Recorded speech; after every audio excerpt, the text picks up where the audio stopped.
দুর্নীতি ও তদবির বাণিজ্যের অভিযোগে সরকারি দুই উপদেষ্টার সাবেক এপিএস ও পিও এবং এনসিপির সাবেক নেতা সালাউদ্দিনকে জিজ্ঞাসাবাদের জন্য ডেকেছে দুর্নীতি দমন কমিশন দুদক।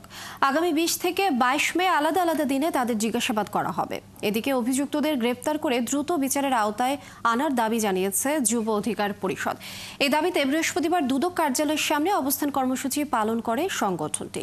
মনির মিল্লাতের প্রতিবেদন। মাসখানেক আগে অন্তর্বর্তী সরকারের উপদেষ্টা আসিফ মাহমুদ সজীব ভুঁইয়ার সাবেক এপিএস মোয়াজ্জেম হোসেন ও স্বাস্থ্য উপদেষ্টা নূরজাহান বেগমের সাবেক ব্যক্তিগত কর্মকর্তা তুহিন ফারাবীর বিরুদ্ধে শত কোটি টাকার তদবির বাণিজ্যের অভিযোগ ওঠে। একইভাবে জাতীয় নাগরিক পার্টি এনসিপি থেকে অব্যাহতি পাওয়া সাবেক যুগ্ম সদস্য সচিব গাজী সালাউদ্দিন তানভীরের বিরুদ্ধেও কমিশন বাণিজ্যের অভিযোগ ওঠে। তদন্তপূর্বক এদের বিরুদ্ধে ব্যবস্থা নেওয়ার দাবি জানিয়ে আসছিল বাংলাদেশ যুব অধিকার পরিষদ। এই দাবিতে গেল মাসে মার্চ টু দুদক কর্মসূচি পালন করে সংগঠনটি। অভিযুক্ত এপিএস পিও সাবেক এনসিপি নেতার বিরুদ্ধে কি ব্যবস্থা নেওয়া হয়েছে তা জানতে বৃহস্পতিবার সকাল থেকে দুদক কার্যালয়ের সামনে অবস্থান নেয় বাংলাদেশ যুব অধিকার পরিষদের নেতাকর্মীরা। বিক্ষোভকারীদের অভিযোগ, অভিযুক্তদের বিরুদ্ধে ব্যবস্থা নিতে সময়ক্ষেপণ করা হচ্ছে।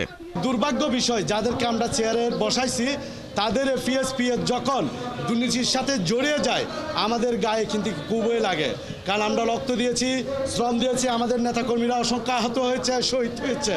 পরে নিয়মিত ব্রিফিংয়ে দুদকের পক্ষ থেকে জানানো হয় অভিযুক্ত সাবেক এপিএস পিও এবং এনসিপির সাবেক নেতার বিরুদ্ধে আসা অভিযোগ তদন্তে আলাদা আলাদা টিম কাজ করছে। চলতি মাসেই জিজ্ঞাসাবাদের জন্য অভিযুক্তদের ডাকা হয়েছে বলে জানান দুদক মহাপরিচালক। অভিযুক্ত এই 3 জন সহ স্বাস্থ্য উপদেষ্টার আরেক ব্যক্তিগত কর্মকর্তা ডাক্তার মাহমুদুল হাসানকেও তলব করে নোটিশ পাঠিয়েছে দুদক। ক্ষমতার অপব্যবহার, তদবির বাণিজ্য, চাঁদাবাজি, টেন্ডার বাণিজ্য সহ নানাবিধ দুর্নীতি এবং অনিয়মের আশ্রয়ে নামে বেনামে অবৈধ সম্পদ অর্জনের অভিযোগে ইতিমধ্যে অনুসন্ধান কার্যক্রম শুরু হয়েছে। 3 জনকে 20, 21, 22 তিনটে আলাদা আলাদাভাবে ডাকা হয়েছে। গোয়েন্দা অনুসন্ধানে অভিযোগের ব্যাপারে প্রাথমিক তথ্য মেলায় গেল 4 মে অভিযুক্ত সাবেক এপিএস মোয়াজ্জেম হোসেন ও ব্যক্তিগত কর্মকর্তা তুহিন ফারাবী এবং সাবেক এনসিপি নেতা গাজী সালাউদ্দিন তানভীরের ব্যাপারে অনুসন্ধান শুরু করে দুর্নীতি দমন কমিশন।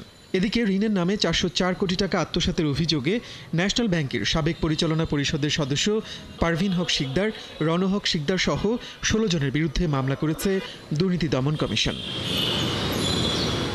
মনির মিল্লাত, 71, ঢাকা।